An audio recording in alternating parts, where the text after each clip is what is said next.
this is the rule. If you started here, in this part of the measure, if you started your solo here, you start with an index finger, you know, with the fourth note of the measure. If you're playing, you know,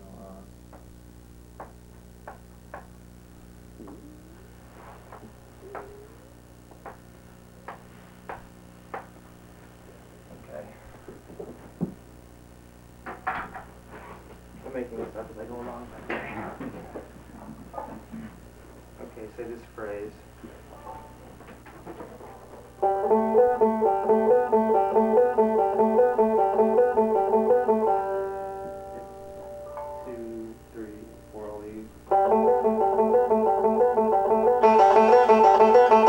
Cycling that twice. If we left out the first note, the 1, 2, 3, 4, 3, 4.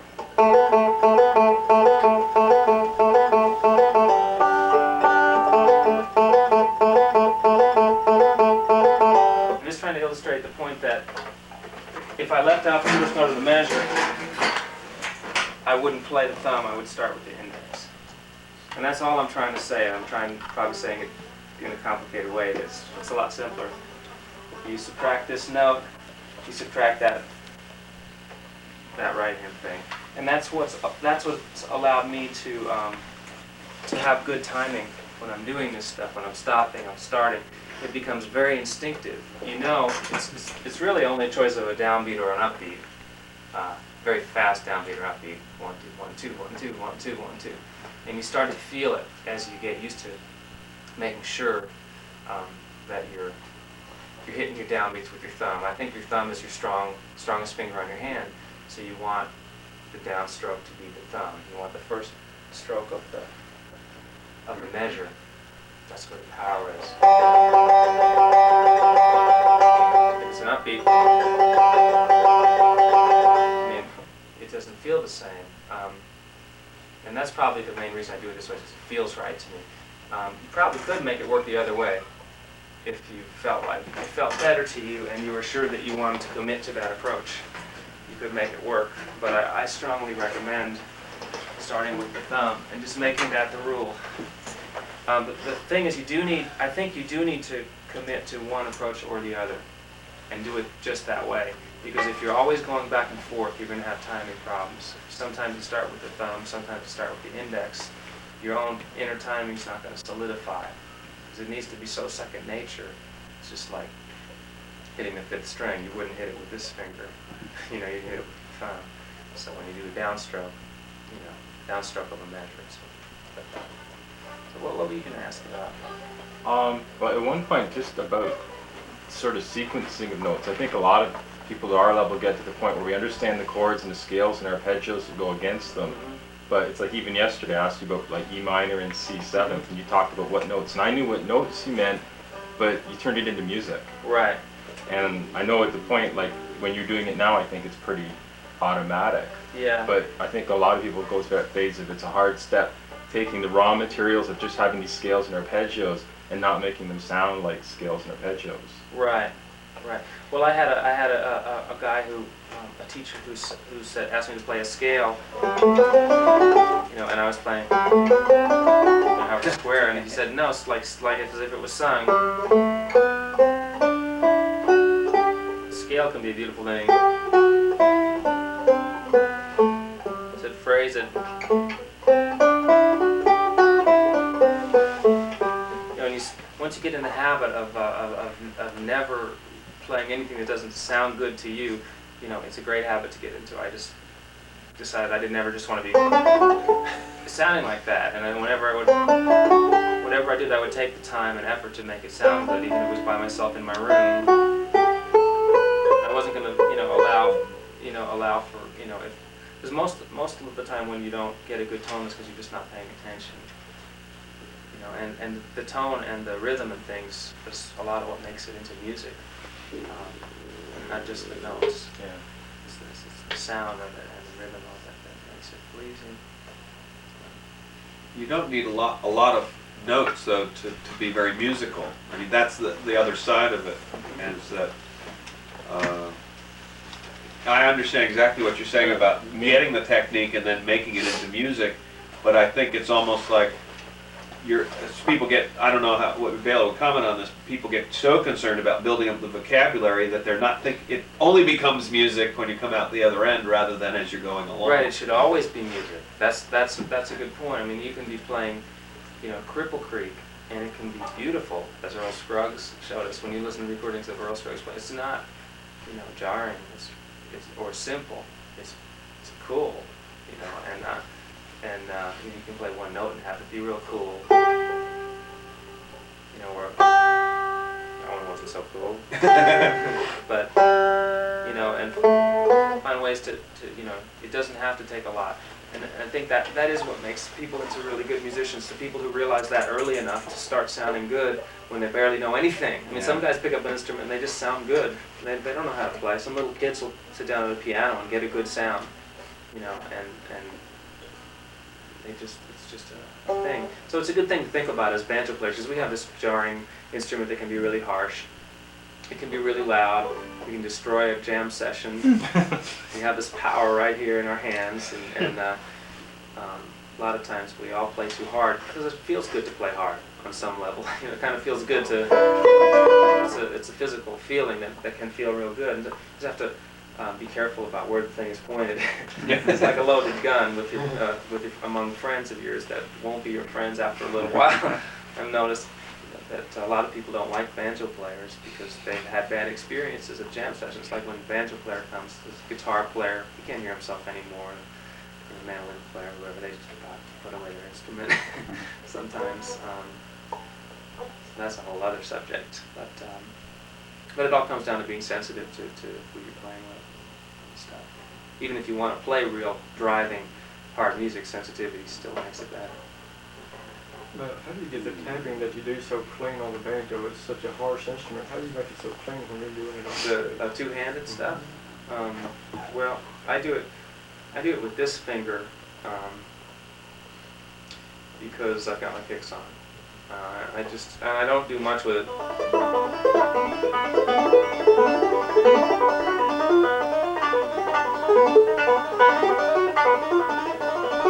Does the pull-off come from the left hand or the right hand?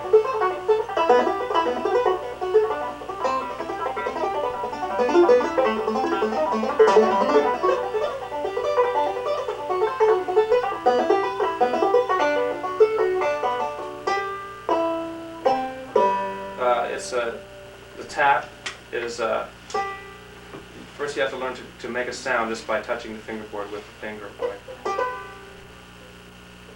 Try it. Yeah, but let your finger land. When it lands, sit there.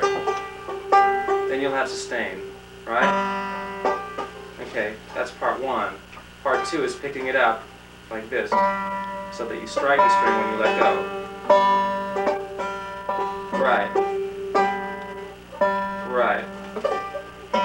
Okay, the next step is to have a finger somewhere else on the neck.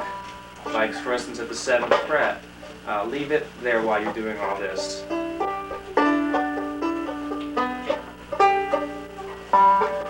Have the 7th fret pressed down. Right. And then pull off with that finger. Right. Does it matter where you're going with this hand as well, musically? Yeah. It matters. Everything matters. Yeah, it's like I try and land right behind the fret, but not too close to the fret. Just like you would with this finger. Same deal. And then you pull off to the close string, and then you pull open. So.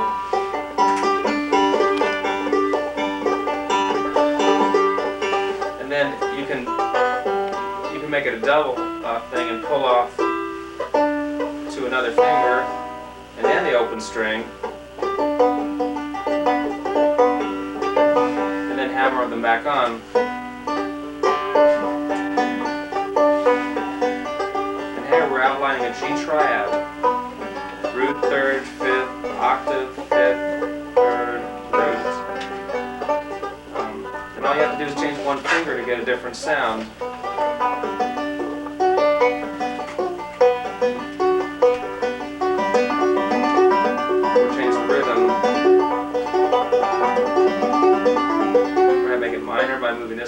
down one.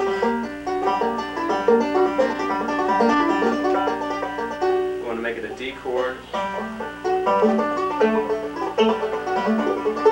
Like, you know, I can see the whole string as a scale, you know, where the notes change. So if I can be in G, then go to C, go to F,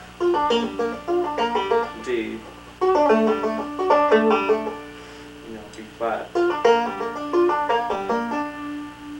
whatever, A minor.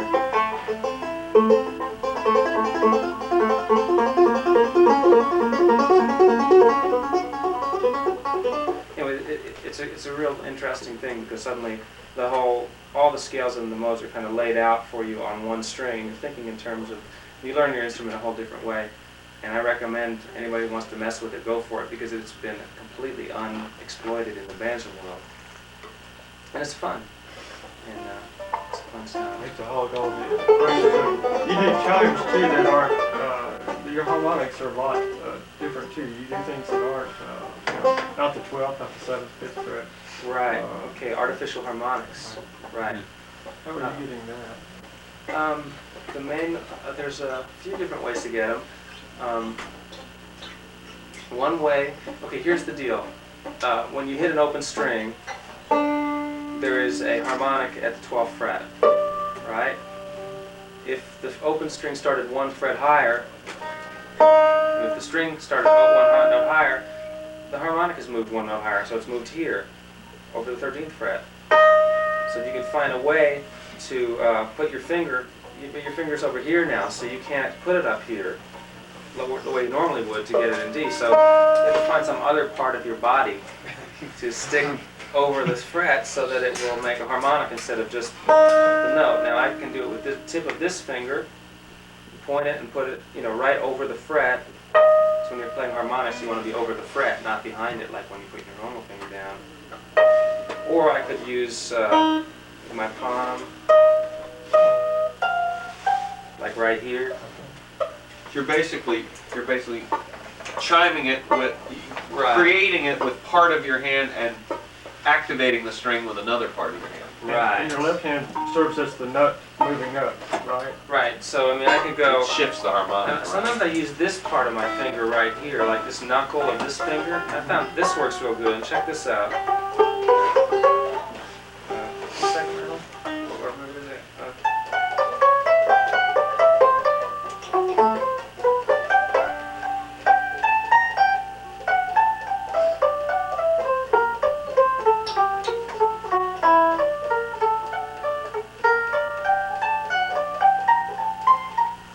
Right. See what I'm doing? Does everybody understand that? You understand exactly what he's doing? Okay. The string in half. Right, cutting the string in half. Now, to get even more into it, if you want to do some more counts, there should be one right here too.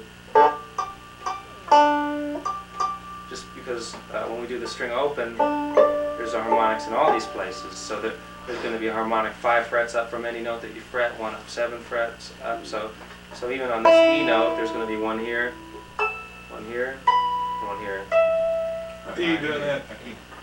I'm using this portion of my finger, knuckle, and it takes some work, but you can do it. And any part of your body that your hand that you can do this gentle technique with is fine. Any part. That you feel like you can I've control. been able to do it with picks, where you do a common electric guitar thing is that, you know, hit 2 notes, Pinching it. pitching it, and that's how, like, Robbie Robinson and the band gets those real high, shrill things. Right. Catches the sound. Yeah, you have to find the spot. Like that one.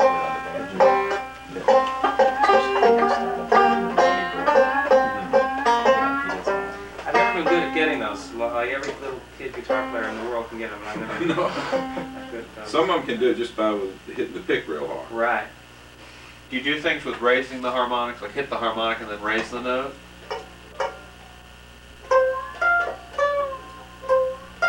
Yeah, that kind of thing. Yeah. I was wondering how you did that. It's also cool if you can find an open regular harmonic like in G that that you can make work in another key, like in the key of F, and then alter it later, you know, or you know, you're in the key of B,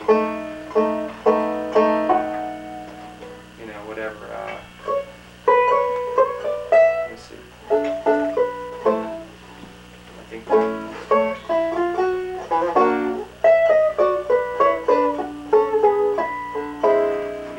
Sort of hit them along the way,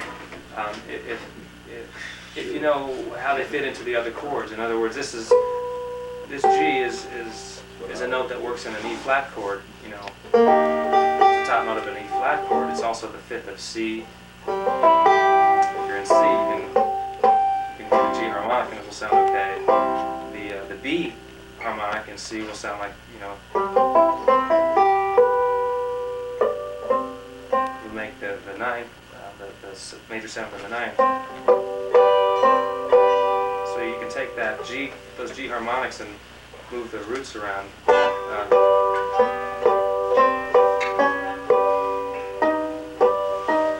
sounds kind of nice to me. You know, see how they work with different notes against them.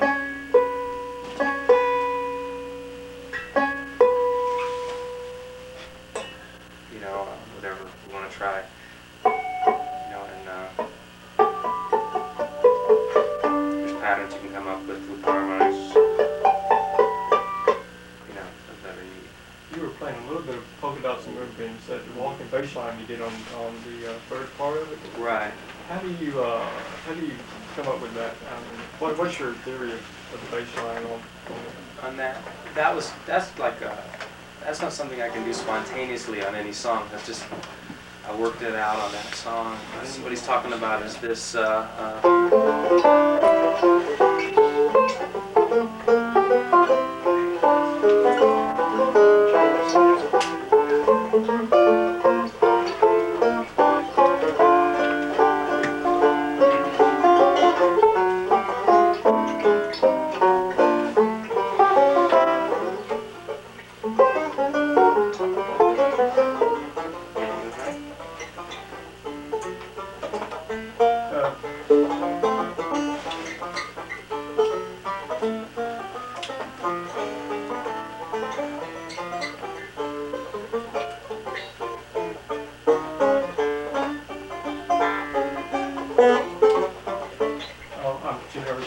yeah, but that's I could play it at home, but not here. Awesome sounding band. With the album. so, But yeah. Was it something that you just worked out? Yeah, I had learned the song, which goes.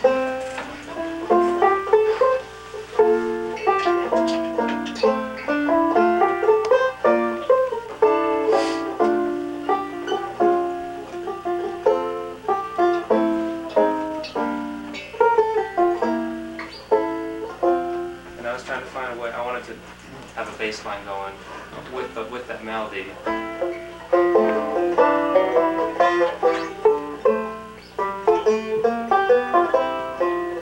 It was just something that I worked out.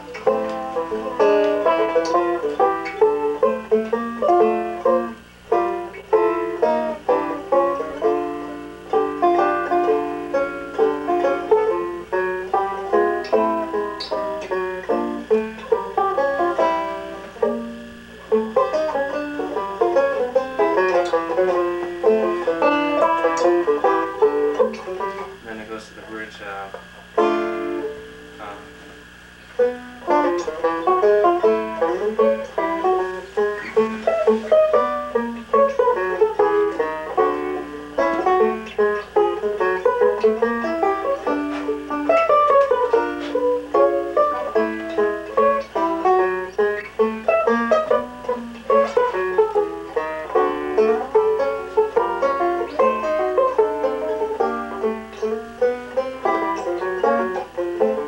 So what you can do is, if you want, is just find a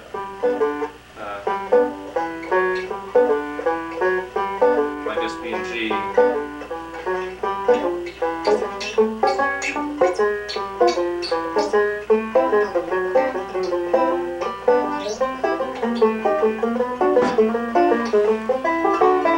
you want to experiment with and G and just try and go through a few chords. And then occasionally grab a couple of notes with these fingers, play the bass note on the low string mostly.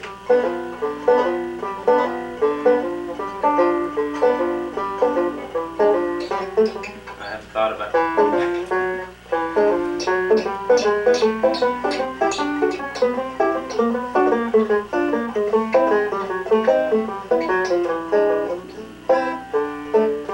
But if you want to try and make it work with a melody, the song, it has to be the right song in the right keys. Like that doesn't work in every key, because some songs just, the melody will be all the way up here and you won't be able to play it. So you have to find the, that's, I don't know if I'm answering your question very well. We're about halfway. Does people need a seventh inning stretch for a couple of minutes, or do you want to just keep going? It's all up to y'all. I don't mind keeping going. Okay. The other thing is, this is a number 14 tutorial. If you're number 14, please don't hesitate to ask questions. You have priority, although it's fine for everybody else. I'm not taking a swipe at you personally, but I just want to make sure they all know that just jump in, don't be shy. Yeah, what else are people interested in that I can help with? I was curious, I'm on your recording with Dan Crary on Cotton Patch Rag. You take the solo and then you do a high improvisation, a single string. Would you mind just playing, you probably can't remember what you did on the record, but just play something through like that to show us what you're doing. It's a real simple chord progression, C, F, and G, and it's something that maybe we could apply to other simple chord progressions.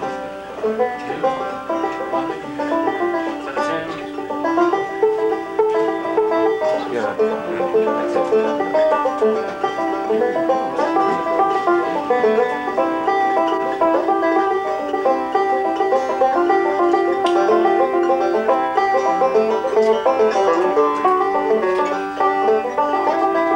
Any particular style? single string later on.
goofy stuff off the top of my head. Again, there's 3 chords. I might not stand behind all of that. I just play. Bela, can I just ask a general question about touch? You use a fairly, I would say, a light touch. I am compared to a lot of players who play 3-finger with Vic. Can you just talk a little bit about maybe soft versus hard touch, or firm versus loose, or loud versus soft? Just, you know, what your feelings are about that. Yeah. Okay. Let's see. touch. It's one of the 5 T's. Or it should be. Those are some different T's than the ones I usually use. Tuning. Well, just I think there may be 7 T's. so many free finger players really play hard. Right. No, Really play hard. yesterday I was shaking hands with Doug Dillard, and he almost broke my hand. I swear, he almost broke my hand. And I was thinking, well, I don't really shake hands with people that hard. You know, it's like, well, I may not touch things that hard, and that's why the word touch is such a good word for it. When you touch something, what do you touch it like? Do you touch it with delicacy? Do you touch it, you know, hard?